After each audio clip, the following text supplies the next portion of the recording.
Yo, what's up everyone? How we doing, guys? Zimma here. First and foremost, I just want to say thank you so much to everyone who's going to take the time to watch this video. I appreciate you guys. And this video is going to be 10 things that I think all new Destiny 2 players should know. So, let's go ahead and get on into it.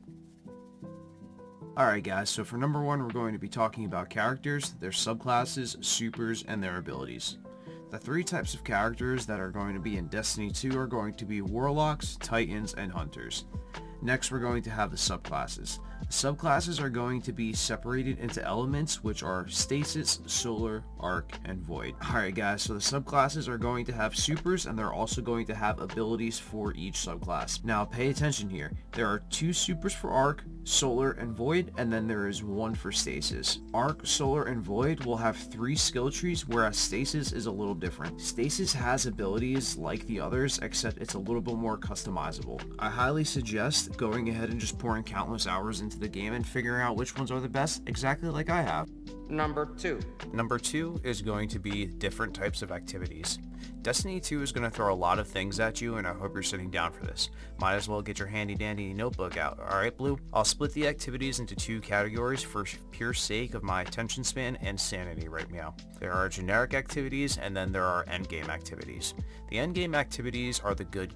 Endgame activities consist of raids, dungeons, grandmaster activities, and highly competitive PvP. In all actuality, all PvP is competitive, but the endgame stuff is a lot sweatier. The endgame content will be the hardest and the most rewarding. High risk, high reward, right? Then there are generic activities. Generic activities will consist of strikes, not grandmaster difficulty, not super sweaty PvP, gambit, story missions, and planetary events.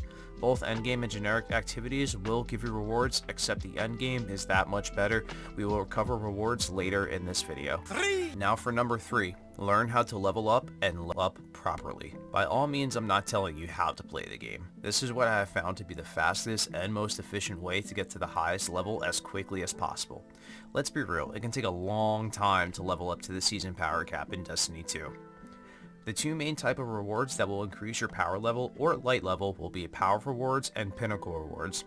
Your power level and your light level are the same thing, just different words. Your power level or light level is the level of your character. You can obtain powerful rewards from doing generic activities mainly. Pinnacle rewards are the real meat and potatoes here though. Now, pay attention. You can earn pinnacles from endgame and generic activities.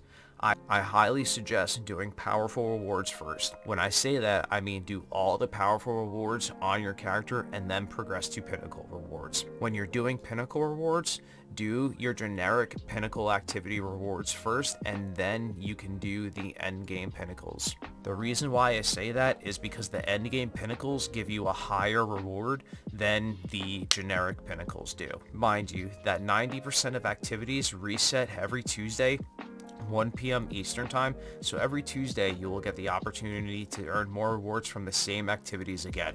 There is also a daily reset at 1 p.m., but it's not that important. I say 1 p.m. Eastern time because we in the Jersey Shore, baby!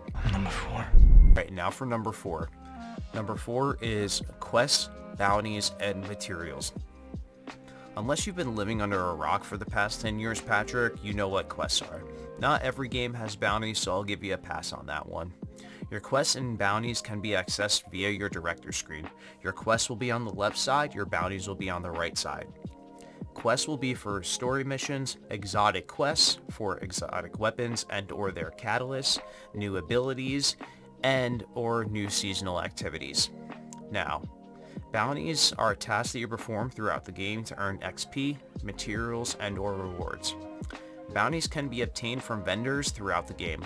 Most of them have bounties for you to purchase with Glimmer and to complete. Now for materials. Not like Fortnite either. We are not building forts over here, my guy. In my opinion, the most important materials will be Glimmer, Masterwork Cores, and Bright Dust.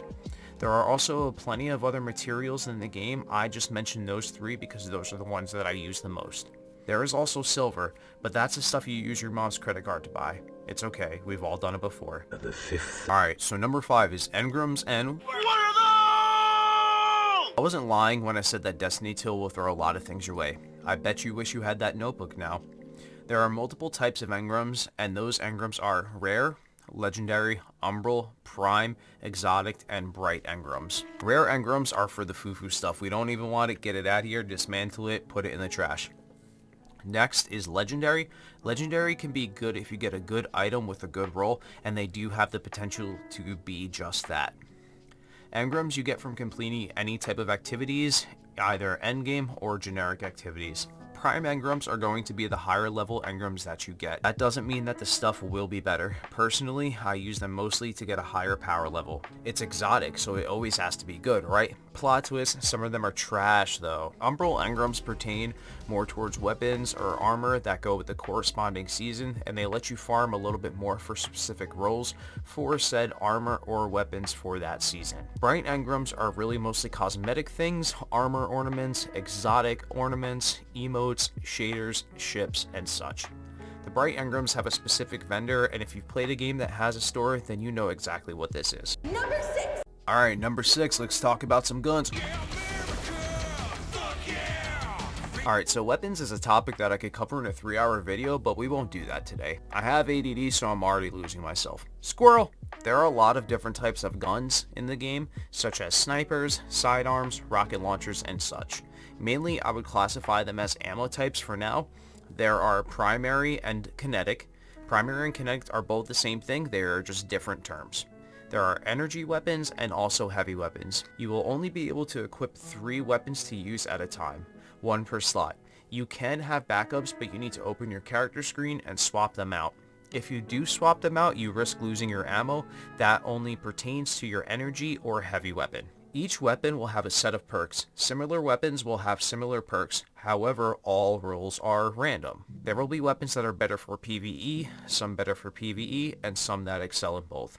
Exotic weapons are only allowed 1 at a time, so you can't run 3 exotics per character, so choose wisely. Also, Bungie is consistently nerfing and buffing weapons, so I highly suggest that you have a variety of weapons. I am a creature of habit, but I always have them guns on deck. Number 7. What's in the box? Alright, so number 7 is armor. Just like weapons and engrams, there are different tiers of armor, rare, legendary, and exotic. The purple one and exotic ones are going to be the best as everything else is in Destiny 2. It's all random. Your armor is extremely important and something I highly underestimated until my friends kept yelling at me for dying all the time. Paulie. So armor will drop with random stats, and each class has their own respective armor and exotics.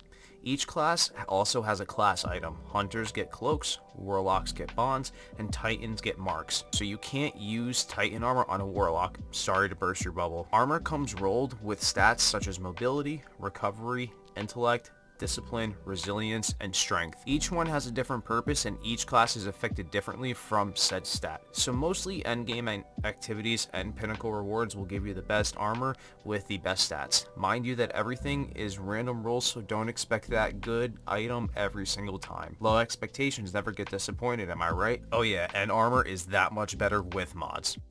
Alright, so number 8 is going to be mods and how to use them. So mod is a person who handles your chat. Psych, we ain't on Twitch over here, baby. Alright, so mods are additional bonuses or attributes that you can put onto your weapons or armor. Armor mods are a lot more complex and versatile than the weapon mods are. Weapon mods can vary from better handling when firing from the hip or faster radar after ADS. You can only equip 1 weapon mod per weapon, so choose wisely. Now, armor mods. Armor mods are your best friend, and I cannot stress this enough. They can vary from faster reloads with hand cannons to taking less damage from PvE snipers. Let me clarify that there are mods specifically for PvE and some specifically for PvE. There are so many mods to equip, it's unreal. Like legit, there's a lot. They do have mods that work better for PvE and some that work better for PvP, and then some that are better in both. Again, armor mods are your best friend. They can drastically change your gameplay, and I highly suggest playing around them and finding which ones work for you. They can really make the game that much better for you. Alright, so number 9 is going to be about the Season Pass and the Season Artifact. So a Season Pass is a Season Pass. Seriously, that's it. I'm kidding. Well, essentially it's a reward system that is unlocked by XP. So you do stuff, you get XP, and you unlock levels to the Season Pass. The Season Pass has a variety of different rewards from weapons, emotes, XP boosts, and materials. They do reset every season, and you don't have to purchase the Season Pass. The free version of the season pass gives you less rewards, and the rewards are a lot less frequent. Now, for the artifact. The artifact is an item that you get at the start of every season that gives you specific mods for that said season. Typically, these mods are going to be top tier. What I mean by that is that they typically have damage boosting capabilities or higher rewards for certain things you do in the game. For instance, doing damage to a combatant when a linear fusion rifle grants bonus damage for that fusion rifle. Shoot the enemy once and then do extra damage for the rest of the clip. Like the season pass and the season artifact, they also reset every season and they are unlocked through XP only. So do bounties and activities and you'll get higher levels. Got it? Cool. Alright guys, last but not least we have number 10. And number 10 is something a little bit different besides all the technical stuff that I threw in there. But number 10 is going to be have fun and make friends in the game. Seriously, aside from all the technical BS I mentioned, video games are meant to be fun and they're meant to be played with people. You don't have to play the game with people, but I just highly recommend it because there are a lot of activities in the game that are meant to be played with people. The game is cross-play and cross-save too, so you can play with different people across different platforms. Sure, there are going to be your toxic players who will boot you from the game for not having a weapon that require you to sacrifice 12 kittens and one smart child. But hey, what game doesn't have players like that? It's about finding the good ones. There are a lot of endgame activities that do require you to have up to 6 players, so I definitely suggest finding an interactive, chill clan. It's always a great idea to join a clan. You know?